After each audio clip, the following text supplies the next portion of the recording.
everything football on the Golden State Media Concepts.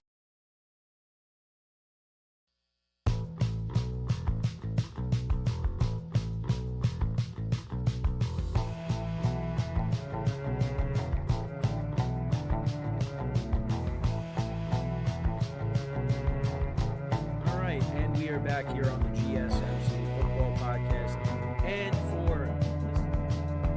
keep yourself in the loop of everything football on the Golden State Media Concepts Football Podcast. The latest news on and off the field, be it college football, Big Ten, SEC, Big 12, Pac-12, ACC to the NFL. We've got you covered. Listen to the Golden State Media Concepts Football Podcast.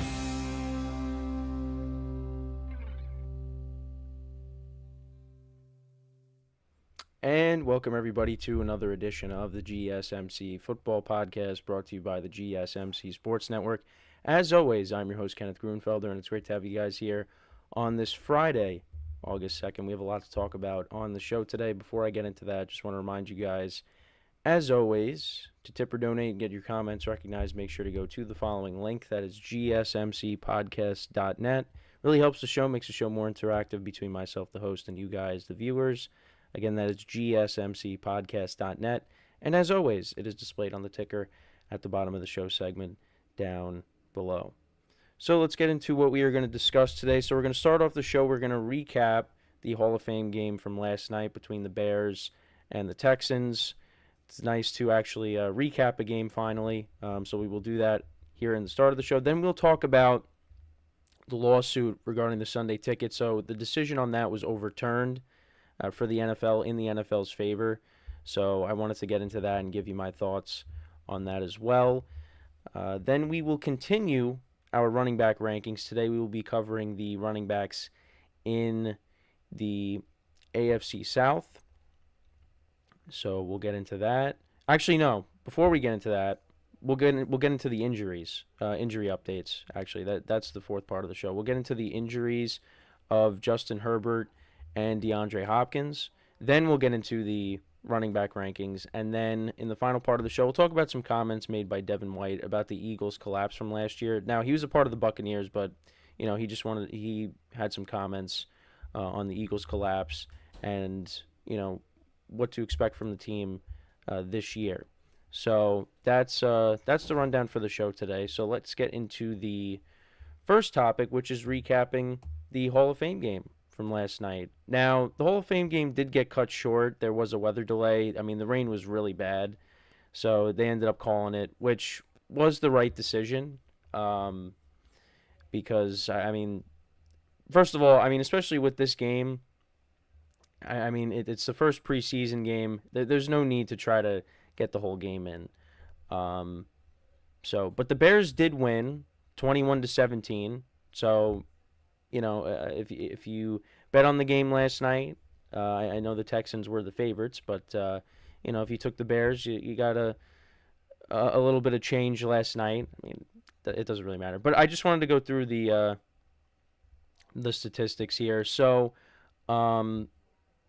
we had Davis Mills, Case Keenum, and Tim Boyle play for the Bears, or for the Texans, and then for the Bears you had Brett Rippon, Tyson Bagent, and Austin Reed. Davis Mills went 10 of 13, 102 yards, 1 touchdown, no picks. Case Keenum went 7 of 9, 78 yards, and a touchdown, no picks. Tim Boyle went 2 for 5 for 17 yards, no touchdowns, no interceptions. Brett Rippon actually had a good day. 3 touchdowns, no interceptions, 11 of 15, 166 yards. Tyson Bagent went 2 of 3 for 16 yards, and then Austin Reed went 2 of 2 for 10 yards. Khalil Herbert was the leading rusher for the Bears. He had a 19-yard run. That was his longest run of the day. He had 35 yards in total. Roschon Johnson had 24 yards on the ground. He actually, started the game as the lead back for the Bears, and then Herbert came in and ended up being the lead rusher. The lead rusher for the Bears was J.J. Taylor. He had 16 yards rushing. Now, some players of the game, well, not really players of the game, but some standouts. Xavier Hutchinson had 5 receptions for 56 yards. for the Texans. And Colin Johnson actually had a good game. He was a member of the Giants back in. He was with the Giants for a few years. He was also with Jacksonville. But yeah, I remember he was with the Giants as well. And it could be a depth piece for the Bears. Had a good game, made a couple of nice plays. Brett Rippon actually was making some good plays as well last night. I mean, again, you take these with a grain of salt because it's the preseason. But again, Colin Johnson, I would say, was probably the MVP last night if I had to pick somebody.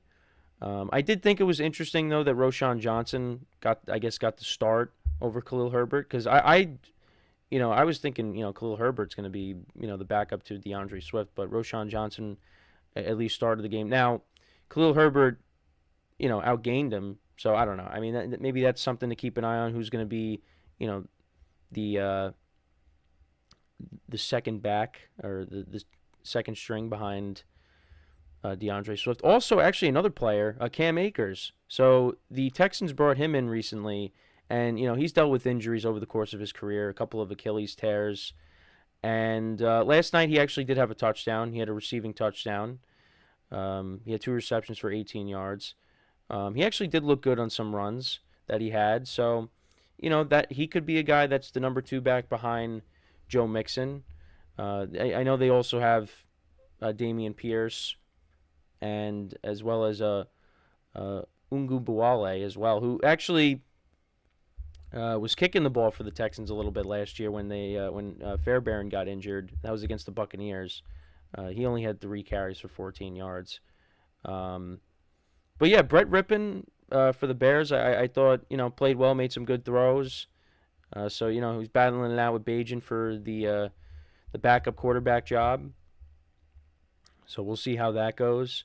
But yeah, I mean, those are kind of the ones that stood out. No sacks for the Texans. I think the Bears had a couple of sacks. I know they had 1 sack, and that was from Byron Cowart. A couple of turnovers in the game. Cairo Santos went 3 for 3 in extra points. Fairbairn missed a 58-yard field goal late in the game. That would have made it 21-20, and that was pretty much when the game wrapped up. But also, the debut of the new kickoff was last night. It was interesting because when the game first started, I was like, what is happening? Because I was too busy looking at the formations of the 2 teams. I didn't realize the kicker was isolated by himself because I was just so focused on that. But yeah, it's going to take some time to get used to that. I'm not. I don't know how I feel about it. And nobody really did anything on the kickoffs. I mean, they got shut down pretty quickly, those plays. But it's something different. The NFL's trying. So we'll see what happens there. But that's another thing as well. But yeah, I mean, listen, it's football. It was back. I mean, it obviously we want the regular season to get here, but this is our first game action. I mean, there was some sloppy playing. Guys were slipping. I mean, the first touchdown the Bears had, and didn't know how to pronounce the name at first, and we just said Quentin Tarantino. Tegan Quintariano. No, I don't think that's how you pronounce it. But he scored the first touchdown, and player on the Texans slipped, and he just walked into the end zone. But yeah, that was the first touchdown of the game. Fairbairn kicked a 33-yard field goal. Rippon to Colin Johnson for 20 yards. That made it 10-7. Then Case Keenum to Cam Akers. That made it 17-7. Then Rippon to Sweeney, the other tight end, I believe. That was the other touchdown as well. I'm looking at the Texan stats. But yeah, Tommy Sweeney, he got the other touchdown. And then Colin Johnson then scored a second touchdown later. That was from 9 yards out. So yeah, Colin Johnson. I mean, we know who the top 3 wide receivers are going to be for the Bears, with Keenan Allen, DJ Moore, and Rome Odunze. But then after that, who's going to step up and, fill out the rest of the spots there. And Colin Johnson could be one of those guys, the way he played in this game, if he continues to do that here in the preseason. He's a big receiver. So, and it's better for him to be, more of that 4, 5, 6 guy, on the depth chart, as opposed to with the Giants when he was like near the top, because the Giants, wide receiver core was pretty thin when he was on the team. So, but yeah, that's a couple things to look at. The backup quarterback jobs. And again, Cam Akers, was making plays last night. Like I said, Colin Johnson. So, I mean, and that's more so from the, offensive perspective. I mean, there wasn't really any big plays on defense that I can recall.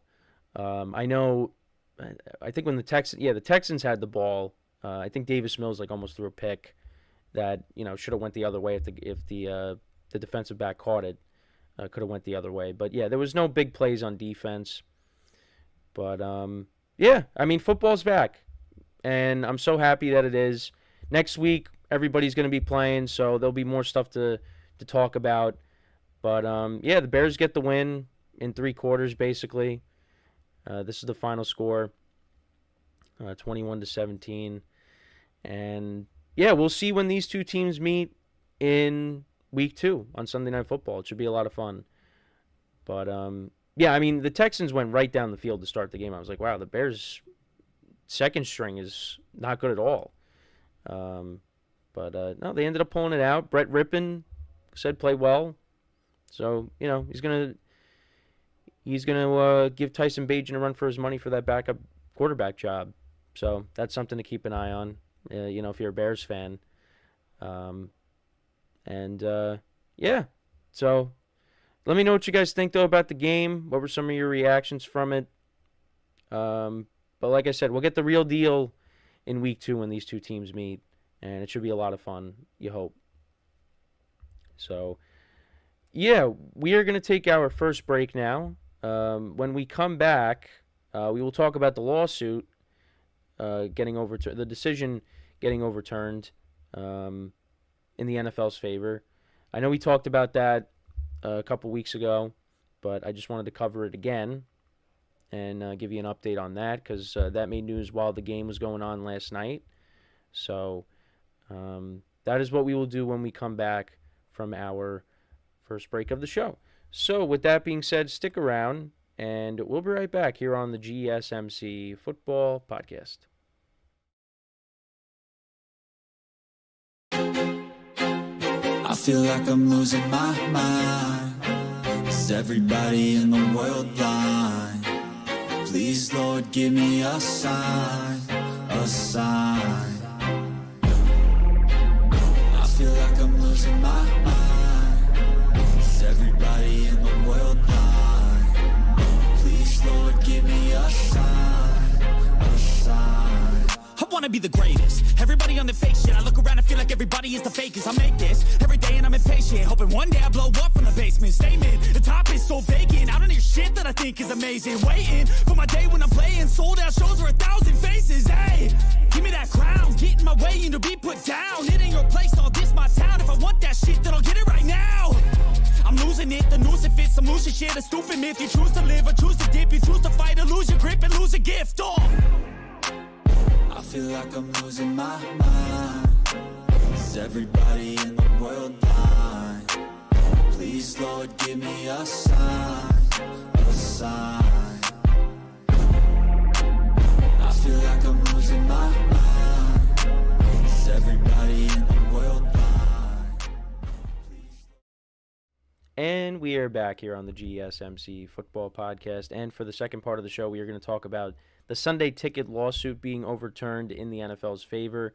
Like I said, we talked about this a couple weeks ago. It was around the time right before I went on vacation that, the decision was that, the NFL could possibly, have to pay $4.6 billion in damages.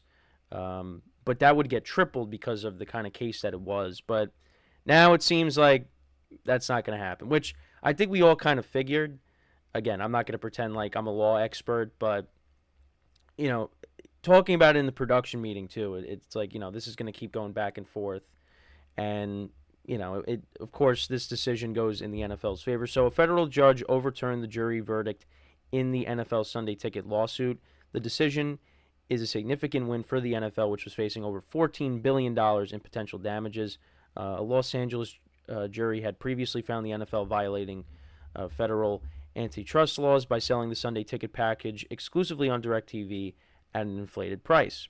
The jury awarded over $4.6 billion in damages to the residential class and nearly $97 million to the commercial class. So, subscribers and, local businesses. And Judge Philip Gutierrez, who oversaw the case, ruled that the jury did not follow his instructions and based damages on speculation rather than evidence. No new trial was ordered by Judge Gutierrez. The NFL released a statement expressing gratitude for the ruling and highlighted the variety of options available to fans for watching games. The class action lawsuit claimed the NFL violated antitrust laws to protect its deals with Fox and CBS and kept Sunday Ticket prices artificially high. DirecTV had exclusive rights to Sunday Ticket from 1994 to 2022, with YouTube TV taking over in 2023. The NFL defended Sunday Ticket as a premium service with a premium price, emphasizing the choices available to fans. The plaintiffs initially sought $7 billion in damages, and the NFL planned to appeal the judge's initial decision, which is, again, this is just to go over it again. And this ruling came just before the start of the NFL preseason. And then this was a direct quote from the NFL. They said, because I think, here it is. We are grateful for today's ruling in the Sunday Ticket class action lawsuit, the NFL said in a statement via front office sports AJ Perez. We believe that the NFL's media distribution model provides our fans with an array of options to follow the game they love, including local broadcasts of every single game on free over-the-air television. We thank Judge Gutierrez for his time and attention to this case and look forward to an exciting 2024 season. So, yeah, the little guy couldn't get the win here. But, it's, again, not surprising because, the NFL was going to keep battling until, they got it in their favor.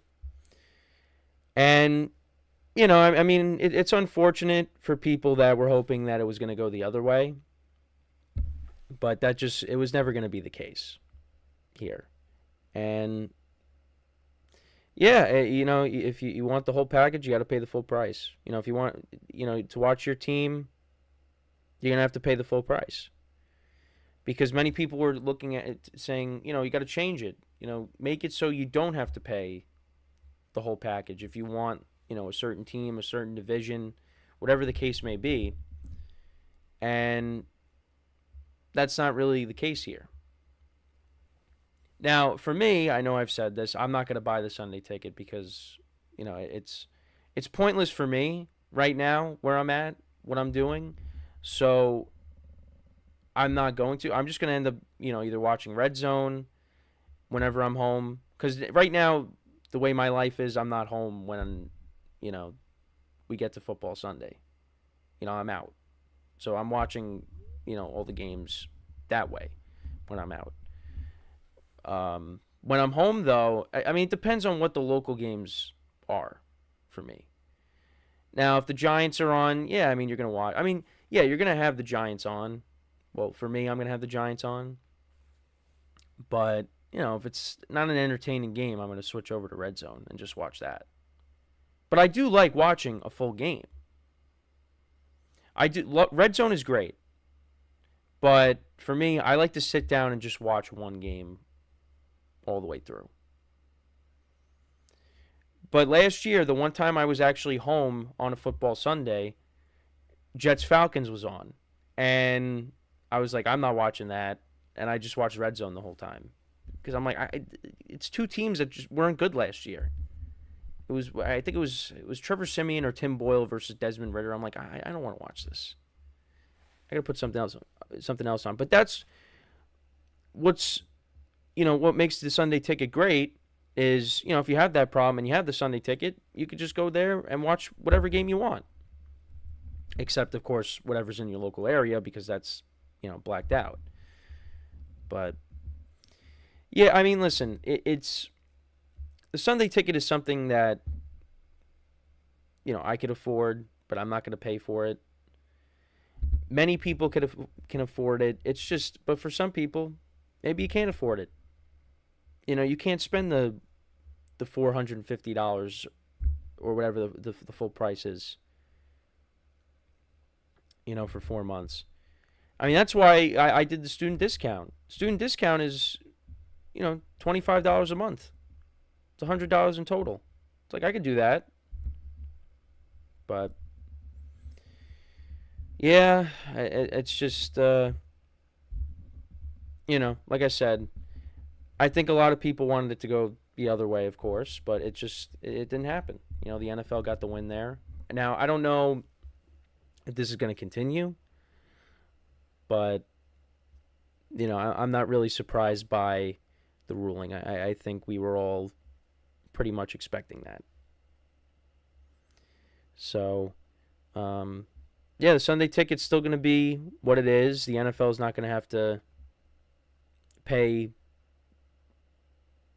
that money to subscribers and business, because that was a lot of money. That's a lot.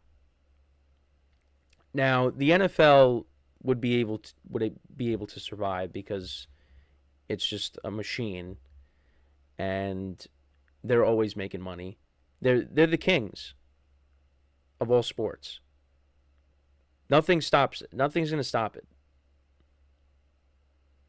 Nothing really comes close. Even in the off season. And look at what they do with the draft, how, the schedule release. I mean, they just, even when the season's not going on, they still find a way to make news and get you invested. Like the draft, I mean, it used to just be, the draft. You had the teams draft their players, and that was it. But now it just turns into this big theatrical event, and the schedule release. I mean, they have like a special on NFL Network when they drop the entire schedule.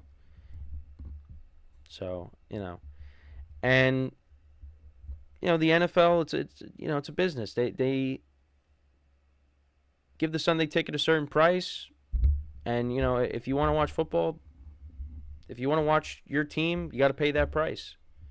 Now, there's other things that you could do, and I'm not going to advise it, to watch your team on Sundays if you're not able to in your local area. But the Sunday ticket's one way to do that. But if you're not willing to pay that price, there's other ways to find your team and watch them. But yeah, so I don't know what else to say. I mean, I'm not really surprised. I would have liked to maybe have seen the NFL like kind of change some things with the Sunday ticket to make it more affordable for some people, but that was not the case. They think the price is right, and that's really all you can say. So that's what it's going to be. But like I said, I'm not going to be buying it, not because the price is, maybe a little outrageous, but it's just it would be a waste for me to get it. So, yeah, I mean that's really my thoughts on it. But let me know what you guys think though about the decision for them to overturn the lawsuit here. Like I said, if this ended up going through and the NFL had to pay, their subscribers, I mean, they'd be able to withstand it. But it's not going to happen. They're not going to have to pay anything. So that's really all I got to say on the topic here. So before we go to break, I just want to remind you guys once again. I got to switch up the topics here. But yeah, just want to remind you guys again, tip or donate and get your comments recognized, make sure to go to the following link. That is gsmcpodcast.net.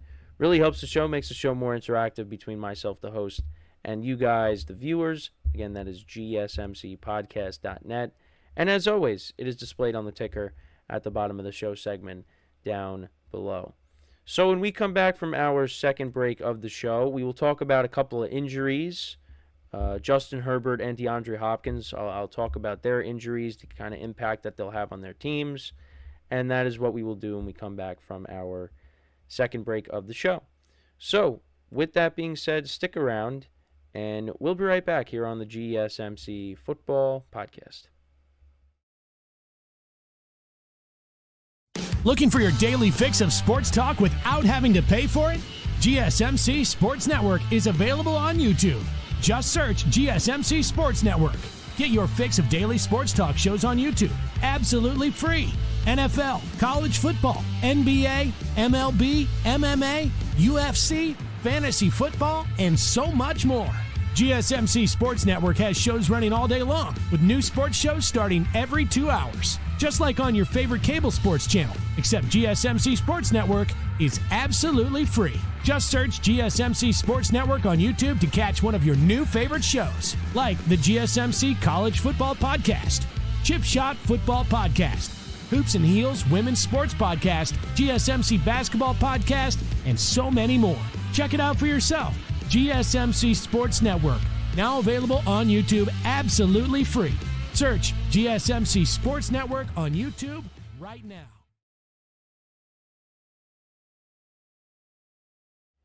All right, and we are back here on the GSMC Football Podcast. And for the third part of the show, we are going to talk about the injuries of Justin Herbert and DeAndre Hopkins. Also, I wanted to touch upon Geno Smith as well because he's a little banged up.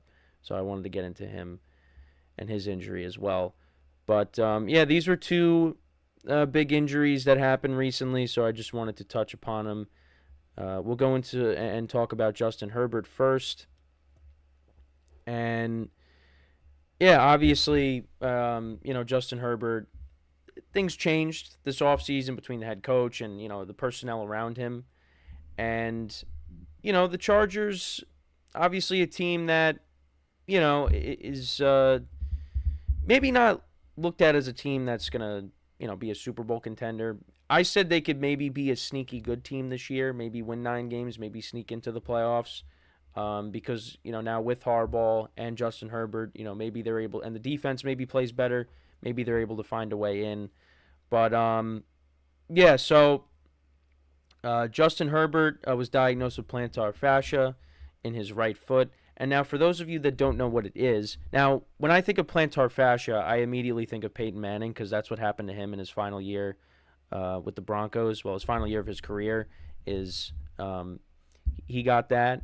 And basically, what that is an inflammation of a thick band of tissue that connects the heel bone to the toes.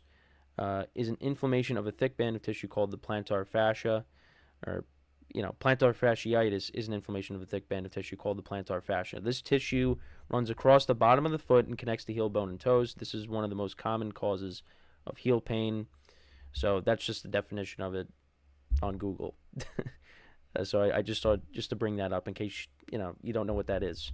But the injury occurred following Wednesday's practice. He's expected to be sidelined for at least 2 weeks wearing a walking boot. Herbert is anticipating to be ready for the start of the 2024 season with the Chargers opening game against the Raiders in Week 1.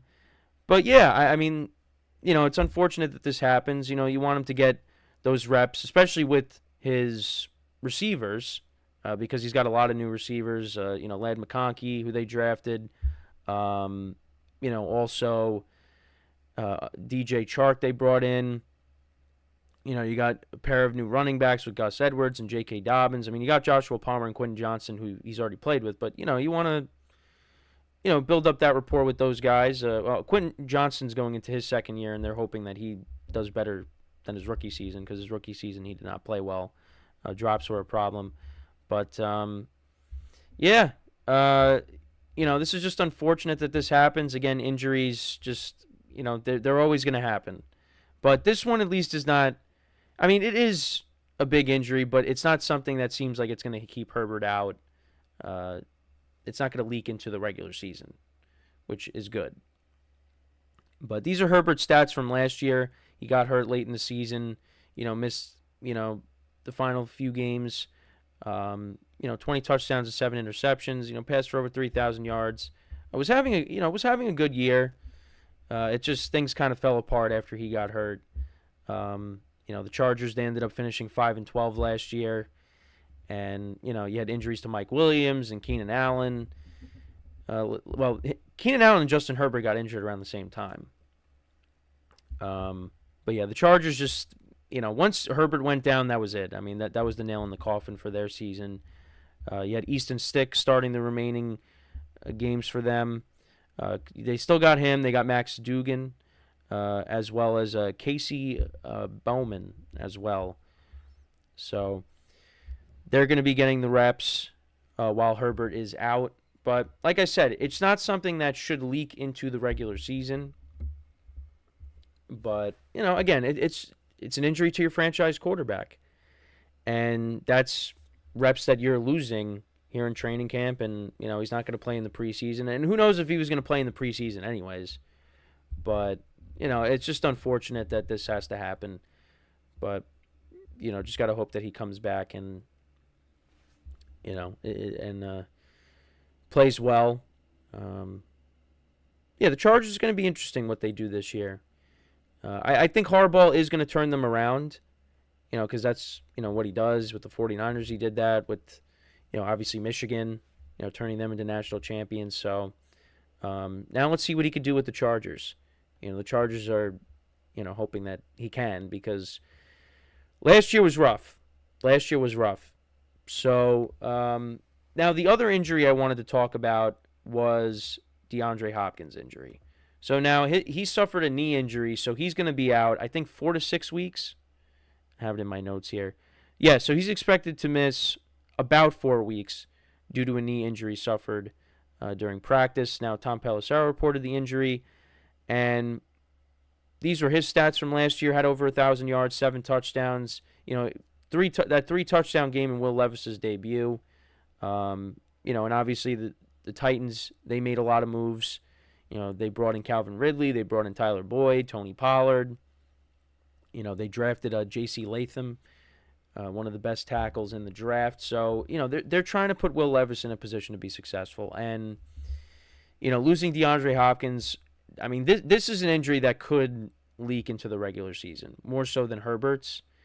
And, DeAndre Hopkins is getting older.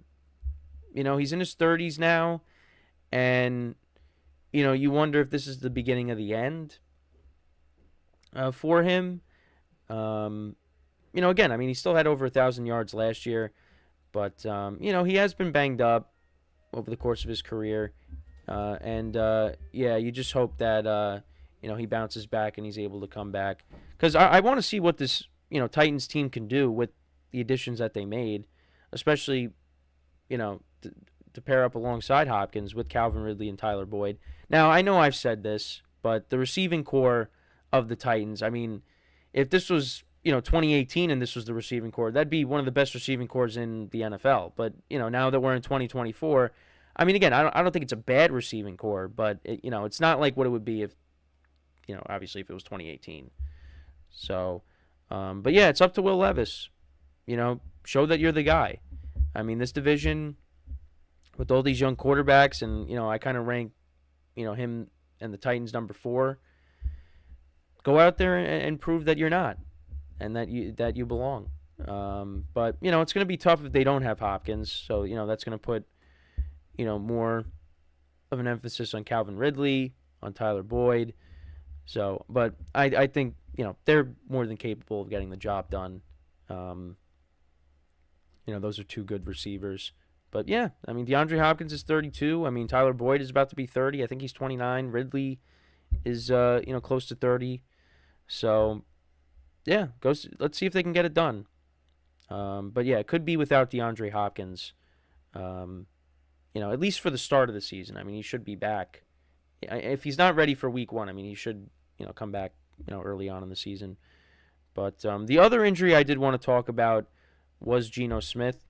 So they said he's out indefinitely, the Seahawks. I think he's dealing with a shoulder injury, I want to say. I'm trying to see what the injury was. I believe it was so Smith was sorry, I'm mistaken. So he was getting his knee and hip worked on, and that's why he missed the first practice. So there's that. Right now, Sam Howell is getting the first team reps, and I did say I think Sam Howell could push Geno Smith for that starting job. But yeah, testing on Geno Smith's knee and hip didn't reveal anything significant. So yeah, it seems like I think what I was reading just now, it seems like it's just precautionary. They don't want him. They don't want to risk anything. So we'll see. If that bodes well for Sam Howell. He gets a chance to show what he can do with the first strings. But I feel like we will see him at some point for the Seahawks because it's a new regime. If Geno Smith struggles, maybe they give Sam Howell a shot. I don't know. Maybe I'm too optimistic when it comes to Sam Howell, but at least early on in the season last year with the Commanders, I thought he played well, and the Commanders were just not good last year. The offensive line was not good for them. So I don't know. Maybe a change of scenery for Sam Howell, better weapons. Maybe this could be a good spot for him if he gets a chance to, play. I don't know. Because the Seahawks have a really good supporting cast with DK Metcalf, Tyler Lockett, the running backs, Smith and Jigba. I mean, that's it's a good situation to be in. And I think this, if it's, Geno Smith was what he is. I mean, let's see what Sam Howell can do. It's kind of my mindset. But if he can't do it, the Seahawks got to look for an upgrade at the quarterback position because they have a lot of talent on this team. But I feel like, the quarterback position is kind of what has held them back. But that's just my thoughts on it. So, but yeah, those are the injury updates. DeAndre Hopkins' injuries seems like it's more serious than the other injuries. Like Justin Herbert looks like he's going to play week 1. Like I said, Geno Smith, it seems like it's just precautionary, nothing significant. Like I said, with the injuries that he's dealing with. But yeah, DeAndre Hopkins. That's something to keep an eye on. But yeah, injuries, they're always going to happen. And, these are the latest injuries in that. So we are going to take our next break of the show. And then when we come back, we will rank the running backs in the AFC South. So I know we talked about DeAndre Hopkins a little bit. But we will rank the running backs in the AFC South when we come back from our next break. So, with that being said, stick around, and we'll be right back here on the GSMC Football Podcast.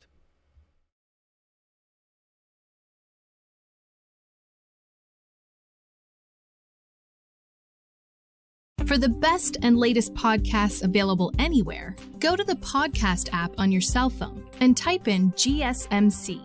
To access free content-rich podcasts on health and wellness, book reviews, sports, entertainment, relationships, social media, movies, technology, finance, and even weird news. Subscribe and download the GSMC Podcast Network's family of shows, available everywhere podcasts are found.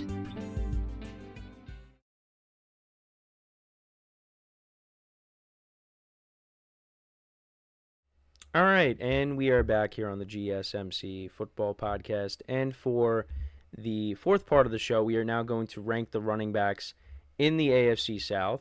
Now, I know we talked about one of the players in the AFC South for a little bit in DeAndre Hopkins. So now we're going to rank the running backs in that division. And this is the second to last division that we will be ranking running backs in because the next division is the AFC West. And then after that, I think we'll rank the receiver groups, the receiving cores in each division next. So let me get DeAndre Hopkins off here and switch him out for the running backs here. So at 4, I actually have Joe Mixon. Joe Mixon last year, I mean, he put up good stats with the Bengals. I think he did get to 1,000 yards with the Bengals last year. Yeah, he had 1,034 rushing yards, 9 touchdowns, 257 carries. He had a good year for them. Going to the Texans, I think that was a good spot for him. I mean, the Texans were looking for running back help with Devin Singletary leaving in free agency. And, Dameon Pierce took a massive step back in year 2. But, I think this is a good spot for him. Now, I'm curious to see what happens now with Cam Akers in the fold. Cam Akers maybe could be that number 2 back and, maybe could steal some touches away from Joe Mixon. And the Texans, when you look at their offense, I mean, they're going to win football games by throwing it. I mean, they're going to be throwing it a lot more than they're going to be running it. And like I said, Devin Singletary did a nice job for them, and I think Mixon can come in and do well. I mean, I think his best days are behind him. But yeah, I mean, the Texans are going to be a team that's going to be throwing it more so. And, like I said, I think Mixon's kind of on the decline. Now, can he still be good? Yeah. I mean, I don't think he's going to be – I don't think he was a bad pickup for them. I think, you're kind of going to get the same level of production, I think, out of him as you would, if you kept Devin Singletary, I feel like. So, we'll see what happens. But, I have him at 4. Then at 3, I got the combination of Tony Pollard and Tajay Spears. I'm looking for Tony Pollard to bounce back this season. Last year, I mean, he still finished with over 1,000 yards, but he didn't have the season like he did in 2022. He was more of a threat out of the backfield. He had 9 touchdowns the previous season, to 6 rushing touchdowns last year. Actually, I wanted to look at his receiving stats from 2022. He still finished with around the same numbers. I mean, he had 371 receiving yards in 2022 and 3 touchdowns. He had no receiving touchdowns in 2023. So he had 6 touchdowns in total last year. He had 12 total touchdowns the previous season. But yeah, still finished around the same rushing yards. But he had 193 carries in 2022. Last year he had 252 carries, and he still finished around the same rushing yards. So you would think, like, without Zeke, that he could have gotten a lot more, but that ended up not being the case. I think he was still kind of working through a couple of things, working his way back from the injury, and I think also my friends were having this conversation that he works better if it's in a tandem, and he's not like. I mean, yeah, he could be the lead back, but it's not like he is, getting every touch. Like, there's really just nobody competing with him for touches. Like, Tajay Spears, I think the way it seems that he's going to, cut into that, and they could be a nice duo together. I'm expecting Tony Pollard, I think, to have a better year than last year, but we'll see. Tajay Spears last year, he had 100 carries, 453 yards, and 2 touchdowns on the ground. Also could be used in the receiving game. 52 receptions, 385 yards, and a touchdown. So, yeah, I mean, as a duo, maybe, that helps out. Tony Pollard. So we'll see what happens there. But, I got them at number 3. And I just realized that I spelled Tajay Spears' name wrong, so I apologize for that. But anyways, let's move on to Travis Etienne at number 2. Travis Etienne had a solid year last year for the Jags. Was really the engine, I feel like, of the offense. And last year he finished with, so he had 220 carries, 1,125 rushing yards, and 5 touchdowns. And in the receiving game, he had, if I could pull up his stats. So, yeah, 11 rushing touchdowns. And he also had 476 receiving yards and 1 touchdown, so 12 touchdowns in total. yeah, he could do a lot of different things for you coming out of the backfield. I think he's going to have another big year for the Jags. But yeah, I like him better than, the other running back situations. Now the Jags, I mean, we'll see how the offense is. Trevor Lawrence on that new contract. How is he going to be? I know, it sparked a big debate with him and Tua in our production meeting. But yeah, I mean, the Jags, they're looking to bounce back. And Travis Etienne's going to be a big part of that. You hope that the offensive line is improved this year. Yeah, I just think that he's going to have another good year, and he's going to be a big part of what the Jags do, especially on offense. So yeah, I got him at 2, and then at 1 I got Jonathan Taylor. Missed the first few games last year. I mean, because he's trying to get his new contract. Eventually, did get it. Jonathan Taylor and Anthony Richardson this year. I mean, that's going to be something to look forward to. Last year, 169 carries, 741 rushing yards, and 7 touchdowns. I mean, you expect that number is going to go back up, and he's going to, have over 1,000 yards, I would imagine. If he plays in every game, I think he'll get back to over 1,000 yards. His 2021 season, 332 carries, 1,811 rushing yards, and 18 touchdowns. I mean, that's unbelievable. That's an unbelievable year. But yeah, 2022, I think missed some time due to injury. He had 11. Yeah, he played in 11 games, and then last year he only played in 10. So, you figure if he plays in 17 games, he's going to get, back up to 1,000. So, and like I said, him and Anthony Richardson, it's going to be a lot of fun to watch those two guys in the backfield. I know I talked about, Derrick Henry and Lamar Jackson in the same backfield, but this backfield, could be really exciting to watch with those two over the course of a full season. And people are high on the Colts. They think the Colts can be, a good team, going into the season. I mean, last year they finished 9-8. And that was with Gardner Minshew at quarterback, and now Anthony Richardson over the course of a full year, and Jonathan Taylor, playing every game. It's that could be a good offense, and they got young receivers. So yeah, the Colts, the Colts could be a good team once again, and they could definitely be a team that's fighting for, I mean, I had the Texans winning the division, but they could give the Texans a run for their money for the division. I mean, they play the Texans right off the bat. So, if you can get a win against the Texans early on in the year, that'd be huge for them. But, yeah, they're definitely going to be in the mix for a playoff spot. The way I talk, you think every team's going to be in the mix. But like I said, when you look at the AFC as a whole, there's really like 2 or 3 teams that you probably can't make the case for to make the playoffs. Every other team you could really make the case. So, yeah, those are my running back rankings, though, for the AFC South. So just to kind of go through it again. So at 4, got Joe Mixon. 3, the combination of Tony Pollard and Tajay Spears.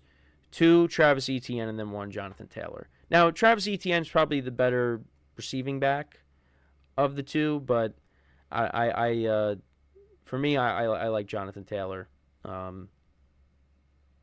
at the 1 spot here. But, it's definitely close. You could definitely change it up with those 2. Those are the top 2 backs in the division. We'll see how it goes, though, for the other situations because, Tony Pollard's on a new team. Joe Mixon's on a new team. How are they going to do with them?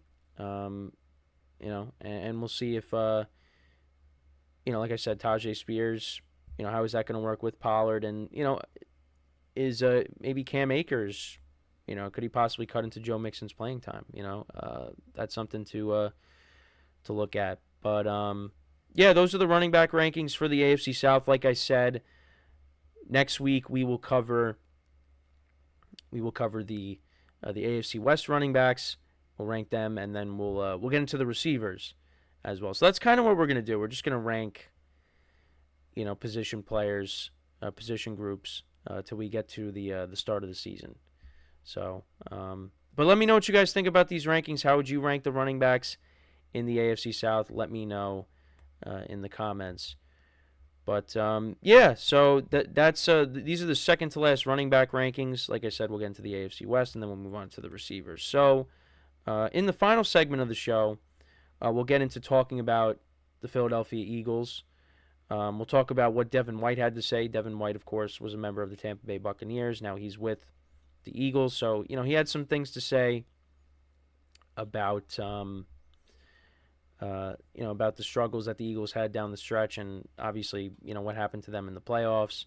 So, yeah, we'll get into that when we come back from our final break of the show. And that'll be it for the week. For the week. And then next week, got a full slate of preseason games, which is going to be really exciting. More stuff to talk about. So for one final time today, we're going to take our last break. So for one final time today, stick around, and we'll be right back here on the GSMC Football Podcast.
All right, and we are back here on the GSMC Football Podcast, and for the final part of the show, we are going to talk about what Devin White had to say about the Eagles going into the season, kind of talking about, from his perspective on the Eagles' collapse last season. So this is what he said. I think it was at the end, injury plays a part in the playoffs, that sense of urgency on defense from the Eagles, the Bucs, we had it.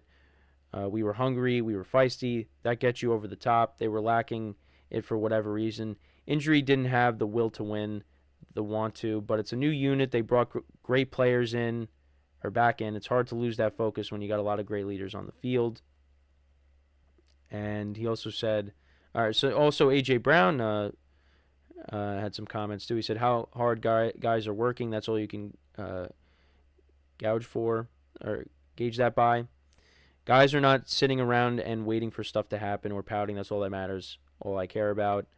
I got in trouble the first day he was out.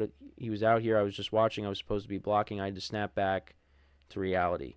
And White also said everybody's swarming around. One thing, I've been on great defensive teams, and if one person messed up, somebody's flying to the ball. You can depend on your brother to save you. And then he just said they're hungry, trying to get after it. So we'll see. Yeah, they made a lot of moves. I mean, they got Bryce Huff from the Jets. They got Devin White, drafted, Cooper DeJean in the draft. They made a lot of brought back C.J. Gardner-Johnson. So this defense should be better than what it was last year. But yeah, I mean, in terms of the collapse, I mean, there was a lot of different things. I mean, I know I talked about when, the Eagles security guard, Big Dom, got moved up into the booth after the things that went on with the 49ers, and how Nick Sirianni just couldn't control his emotions. He was a guy that controlled Nick Sirianni's emotions on the sidelines. And just when you watch that game in the playoffs against the Buccaneers, it just looked like guys weren't trying. They just looked like they had no interest in playing. And yeah, the Buccaneers just looked like the team that wanted it more. and those two teams did meet early on in the regular season last year, but, the Eagles did win that matchup. They were a different team in the beginning of the year. I mean, they started out the season 10-1. 10-1, and they finished 11-6. They were on their way to getting home field advantage, but everything just changed after the 49ers game. Like, they really just went into a free fall, and they just never recovered. Now, I do think with the talent that they brought in on defense, the change in coordinators, Saquon Barkley now coming in, I mean, it's really hard for me to think that this team is not going to be good. But the only way we're going to find out is, when they start playing. And who do the Eagles open up against? That is a good question. Who do the Eagles open up against? Do they open up against... No, they don't open... why do I feel like they open up against Washington? I could be wrong on that. You know what's funny? They're against the Packers. I did this with the Packers. I said, who do the Packers open up against with? And I'm like, oh, wait, that's right. They're playing in Brazil. Yeah, it's the same thing. They're playing in Brazil, the Eagles, against the Packers. I don't know why I keep forgetting. But, yeah, I mean, that's... the Packers are a really good team this year, I think. That should be a fun game. But, yeah, last year they want to just, throw that out the window. Because how their season went, yeah, that was just, I couldn't believe it. You just sitting there saying, how did this happen? And, I said this, guys got to step up as leaders. Jalen Hurts has got to step up. I know that was said. You still got Brandon Graham there for one more year. But, yeah, I mean, you got Lane Johnson there. I mean, losing Jason Kelce and Fletcher Cox, yeah, that's going to hurt, And those guys were there when the Eagles collapsed last year. So what's going to happen if something like that happens again? But I don't think that's going to be the case. It's just I feel like they just are too talented. They made improvements. I don't see it. And the way this division is, they're better than the Giants. They're better than Washington. I think they're better than Dallas. Dallas is really your only competition for the division. I just don't see the Eagles going into a free fall. But you never know. You never know. And we're going to see what it's going to be like on full display. Like I said, when they play the Packers. Like I said, that game should be fun. And then you go from there. It's a long season, but it goes very fast. So, I mean, I would imagine that maybe the starters play a little bit in the preseason. Maybe. You just never really know. They could play in the preseason. They might not. Who knows? Probably play in the second preseason game, and then that's it. But yeah, it's just I mean, what Devin White said, that's really, they looked like they wanted it more in that playoff game. And if, we see more of what the Eagles played like in that playoff game, then I don't really know what to say. Then you got to question a lot of things. Then Nick Sirianni's probably not going to be there. I know Eagles fans were done with him, after that stretch. But look, the first 3 years that he's been the Eagles coach, they've made the playoffs every single year. And they made it to the Super Bowl the second year.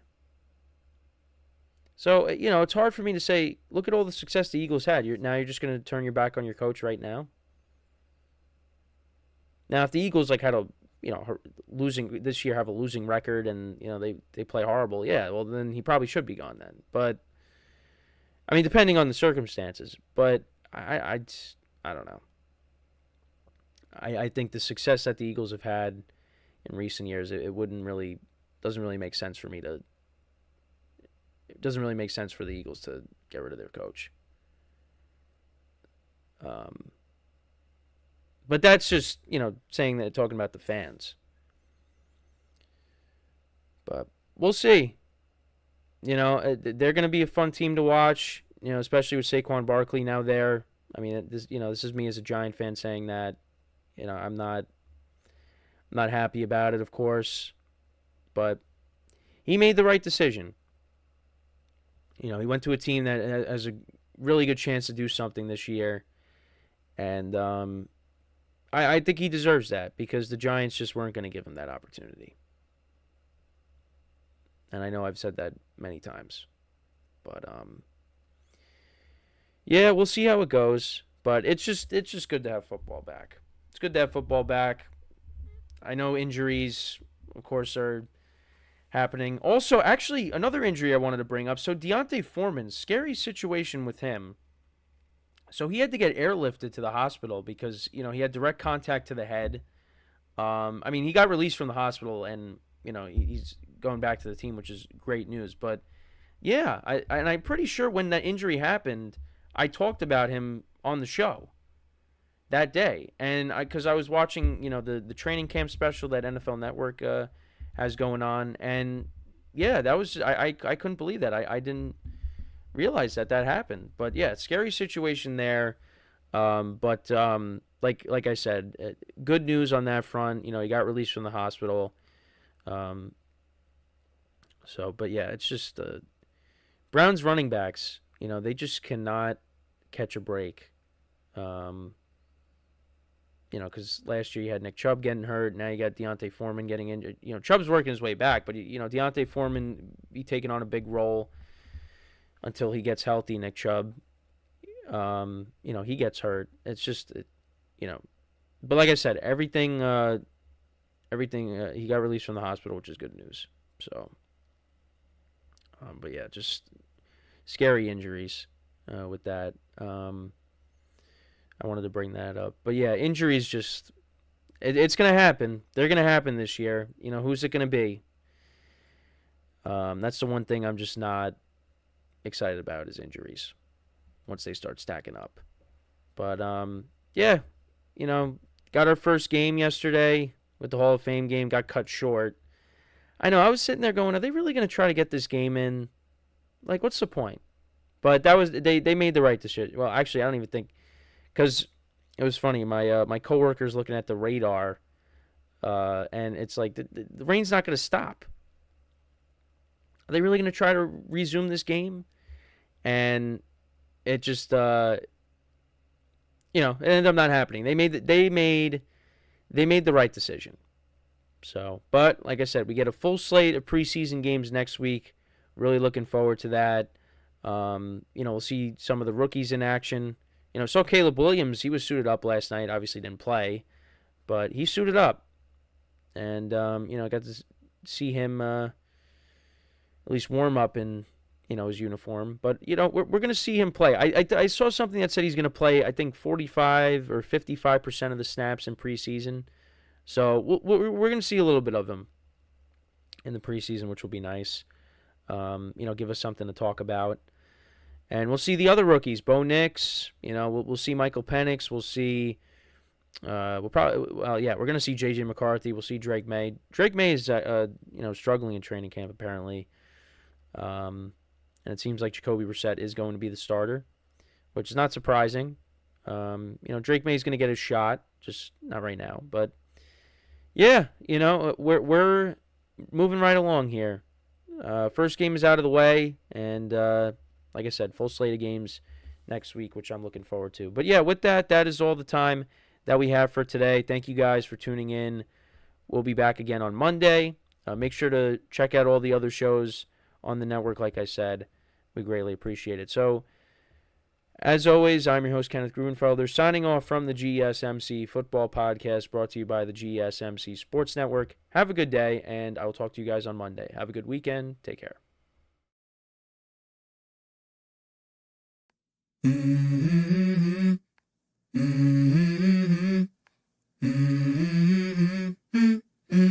Let's go. I wake up to a little bit of drool on my pillow, feel like it's gonna be a bad day. Yeah, I'm tired of shit, and the coffee ain't hit yet, damn ain't that